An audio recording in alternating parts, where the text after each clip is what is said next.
کیا آپ کو معلوم ہے کہ بہت سے جنات ہمارے ارد گرد موجود ہیں؟ اور کیا آپ جانتے ہیں کہ ان سے کس طرح بچا جا سکتا ہے؟ اور کیا آپ یہ بھی جانتے ہیں کہ ان سے بچنے کے لیے ایک مسلمان کیا طریقہ اختیار کر سکتا ہے؟ ہمارے اہم موضوع کو جاننے کے لیے ویڈیو کو اینڈ تک لازمی دیکھیے۔ سب سے پہلے نمبر 1، کپڑے بدلتے وقت بسم اللہ الرحمن الرحیم کہو تاکہ وہ آپ کو برہنہ نہ دیکھ سکیں۔ نمبر 2، جب آپ سوتے ہیں تو اپنی دائیں طرف سوئیں اور معوذتین پڑھیں، کیونکہ جنات آپ پر سو جائیں گے اور آپ کا دم گھونٹیں گے اور آپ کو صرف پریشان کرنے کے لیے ڈرونے خواب بھی آئیں گے۔ نمبر 3، کٹ پتلیوں یا گڑیوں میں پن یا کیل لگانے سے ہوشیار رہیں، کیونکہ وہ وہاں رہتے ہیں۔ اگر آپ انہیں پریشان کرتے ہیں تو وہ آپ سے بدلہ ضرور لیں گے۔ نمبر 4، آدھی رات کو اونچی آواز میں نہ بولیں، کیونکہ آپ انہیں پریشان کر سکتے ہیں اور وہ جان بوجھ کر خاموشی سے آپ کو تکلیف دیتے ہیں۔ نمبر 5، اکیلے مت روئیں، کیونکہ آپ کے جنات آپ کے غم پر اداس ہو جاتے ہیں اور وہ آپ کو گلے لگانے کا انتظار کرتے ہیں تاکہ آپ کے جسم کا درجہ حرارت بلند ہو جائے۔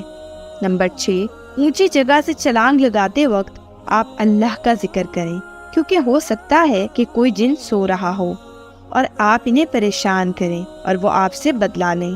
نمبر 7، بیت الخلاء میں گرم پانی نہ ڈالیں جب تک کہ آپ بیت الخلاء میں داخل ہونے کی دعا نہ کہیں۔ بیت الخلاء میں داخل ہونے سے پہلے کی دعا اللہم انی اعوذ بک من الخبث والخبائث، اللہ عز و جل میں ناپاک جنوں نر اور مادہ سے تیری پناہ مانگتا ہوں، کیونکہ بیت الخلاء ان کے رہنے کی پسندیدہ جگہ ہے۔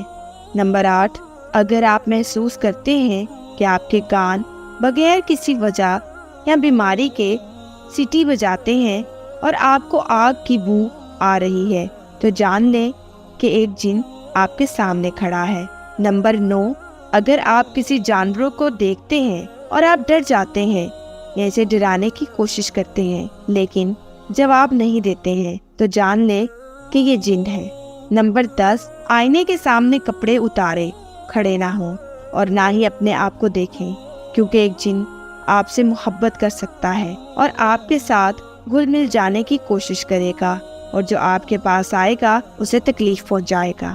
گھبراؤ نہیں، اللہ کو ہمیشہ یاد کیا کرو، کیونکہ جب اللہ کا ذکر کیا جائے تو وہ پگھل جاتے ہیں جیسے دانت آگ میں پگھل جاتی ہے۔ اور یاد رہے معوذتین کا مطلب ہے سورۃ الناس اور سورۃ فلق۔ جن ہمارے ارد گرد ضرور موجود ہوتے ہیں کیونکہ یہ بھی اللہ کی مخلوق ہے، لیکن کچھ جن پاک ہوتے ہیں اور کچھ ناپاک ہوتے ہیں۔ لیکن جب تک ہم اللہ کا کلام پڑھتے رہیں گے اور اپنے گھروں کو قرآن مجید کی تلاوت سے پاک کرتے رہیں گے تو ہمارا ایمان ہے کہ یہ ہمارا کچھ نہیں بگاڑ سکتے، اور ہمیں بھی چاہیے کہ ہم ان کو تنگ نہ کریں تاکہ وہ ہم سے بدلہ نہ لے سکیں۔ مجھے امید ہے کہ ناظرین کے لیے آج کی ویڈیو بہت ہی دلچسپ اور معلوماتی رہی ہوگی، اور اگر آپ چاہتے ہیں کہ ہم ایسے ہی آپ کے ساتھ اہم موضوع شیئر کرتے رہیں تو ہمارے چینل کو لائک، شیئر اور سبسکرائب کرنا مت بھولیں، اور بیل آئیکن کا بٹن ضرور پریس کریں تاکہ ہر نئی ویڈیو کا نوٹیفیکیشن آپ کو آپ کی اسکرین پر ملے۔ اب میں آپ سے اجازت چاہوں گی، شکریہ، اللہ حافظ۔